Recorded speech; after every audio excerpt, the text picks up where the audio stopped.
Peoples party اور نون league کے مابین تنازعات حل ہونا شروع ہو گئے۔ سندھ کے سیلاب متاثرین کے لیے بجٹ میں فنڈ مختص کرنے کے حوالے سے پیش رفت کے بعد اب پاکستان کرکٹ بورڈ کی سربراہی کا تنازع بھی حل ہوتا نظر آتا ہے۔ پیپلز پارٹی اور نون لیگ میں وجہ تنازع بننے کی خبروں کے بعد پاکستان کرکٹ بورڈ کی عبوری مینجمنٹ کمیٹی کی سربراہی کرنے والے نجم سیٹھی چیئرمین بورڈ کی دوڑ سے از خود باہر ہو گئے ہیں۔ خیال رہے کہ گزشتہ سال دسمبر سے عبوری طور پر عہدے کی ذمہ داریاں اٹھانے والے نجم سیٹھی کے عہدے کی مدت 21 جون کو ختم ہو رہی ہے۔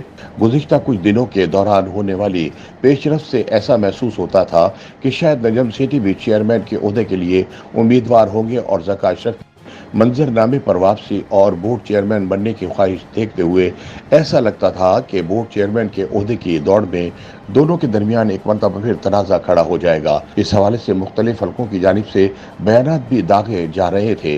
تاہم مینجمنٹ کمیٹی کے سربراہ نے کسی تنازع سے بچنے اور بورڈ کی بہتری کے لیے خود ہی عہدے کے لیے ہونے والے الیکشن سے دستبرداری کا اعلان کر دیا ہے۔ انہوں نے سماجی رابطوں کی ویب سائٹ ٹویٹر پر پیغام میں کہا کہ میں شہباز شریف اور آصف زرداری کے درمیان تنازع کا سبب نہیں بننا چاہتا۔ پاکستان کرکٹ بورڈ کے لیے اس طرح کا عدم استحکام اور غیر یقینی صورتحال درست نہیں۔ ان کا کہنا تھا کہ ان حالات میں پی سی بی کے چیئرمین شپ کا امیدوار نہیں ہوں اور تمام اسٹیک ہولڈرز کے لیے نیک تمناؤں کا اظہار کرتا ہوں۔ واضح رہے کہ ذکا اشرف کا تعلق وزیر اعظم شہباز شریف کی وفاق میں اتحادی جماعت پاکستان پیپلز پارٹی سے ہے اور انہیں اس وقت چیئرمین کے عہدے کے لیے سب سے مضبوط امیدوار تصور کیا جا رہا ہے۔ پاکستان میں عام طور پر وزیر اعظم کی جانب سے تعینات بورڈ آف گورنرز میں سے ایک فرد بورڈ کا چیئرمین منتخب ہوتا ہے۔ گو کہ چیئرمین بورڈ کا انتخاب وزیر اعظم شہباز شریف نے کرنا تھا، لیکن گزشتہ چند ہفتوں کے دوران پیپلز پارٹی کی طرف سے اعتراضات سامنے آئے تھے کہ وزارت بین الصوبائی رابطہ کی سربراہی چونکہ ان کے پاس ہے، لہٰذا بورڈ چیئرمین نامزد کرنے کا حق ان کا بنتا ہے۔ ابھی تک وزیر اعظم نے بورڈ آف گورنر کے لیے نامزدگیوں کا اعلان نہیں کیا، لیکن ذکا اشرف کے ساتھ ساتھ سپریم کورٹ کے وکیل مصطفیٰ رمدے کی اس سلسلے میں نامزدگیوں کا اعلان جلد متوقع ہے۔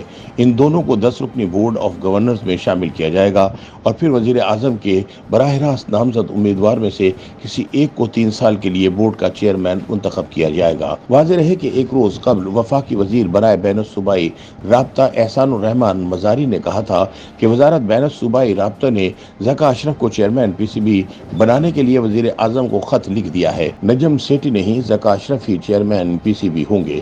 حکومت بنتے وقت یہ طے ہوا تھا جس پارٹی کے پاس جو وزارت ہوگی اسی پارٹی کا نامزد کردہ بندہ اس وزارت میں تعینات کیا جائے گا۔ انہوں نے کہا تھا کہ نجم سیٹھی کبھی چیئرمین پی سی بی کے امیدوار ہی نہیں تھے۔ نجم سیٹھی کو صرف رینج کے الیکشن کروانے کا مینڈیٹ دیا گیا تھا، لیکن وہ خود ہی چیئرمین پی سی بی کے امیدوار بن کر بیٹھ گئے۔ خیال رہے کہ ذکا اشرف کی تعیناتی کے بعد ان کی 9 سال بعد بورڈ میں واپسی ہوگی، جہاں اس سے قبل ان میں اور نجم سیٹھی کے درمیان 2013 اور 14 کے درمیان طویل عرصے تک چیئرمین کے عہدے کے لیے تنازع چلتا رہا تھا اور اس سلسلے میں عدالت کا دروازہ کھٹکھٹائے جانے کے بعد دونوں کا بطور چیئرمین بورڈ میں آنا جانا چلتا رہتا تھا۔ یہ اونٹ اس وقت ایک کروٹ بیٹھا جب نواز شریف نے ذکا اشرف کو عہدے سے ہٹا کر ان کی جگہ نجم سیٹھی کو چیئرمین پی سی بی بنا دیا تھا، لیکن کئی دن تک فریقین میں ثالثی کی کوششوں کے بعد نجم سیٹھی کو مجبوراً ذکا اشرف کے لیے عہدہ چھوڑنا پڑا تھا۔ واضح رہے کہ رمیز راجہ کے عہدے سے ہٹائے جانے کے بعد سے نجم سیٹھی بورڈ کے امور سنبھال رہے تھے اور اس دوران انہوں نے پاکستان کرکٹ بورڈ کے لیے نئے کوچنگ اسٹاف کو ذمہ داریاں سونپی اور سابق کوچ مکی آرتھر کو وقتی طور پر ٹیم ڈائریکٹر تعینات کیا۔